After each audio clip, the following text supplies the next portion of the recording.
Today, we're going to be looking at the Post and Go stamps.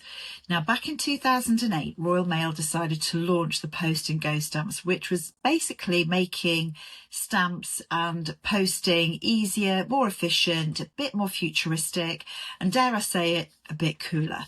So what would happen is they had these machines that could then, rather than you queuing up at the post office, it could weigh your parcel out, weigh your letter, and then it could print the stamp off, and then you could stick it on your parcel and then post it. And it was just meant to be more efficient. However, people actually rather quite like these stamps because in the corner of the stamps, bottom left corner, would be special codes from different machines. So initially they sort of started with the Machin design, which is the crown head, the monarch, which we know today. But then they started introducing themes like other stamps, which they normally have.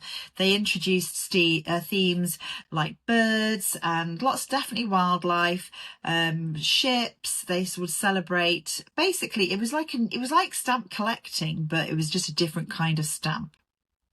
So you could have some absolutely beautiful stamps, and the ones that I've got here are the birds of Britain, and they are stunning. They're absolutely beautiful, and actually they are still usable.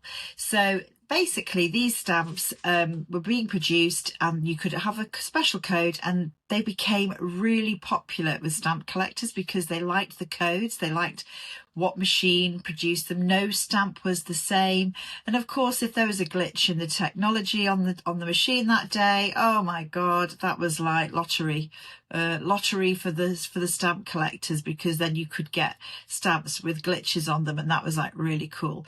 So if that's your thing, so that was what Post and Go stamps, it was trying to make things more efficient.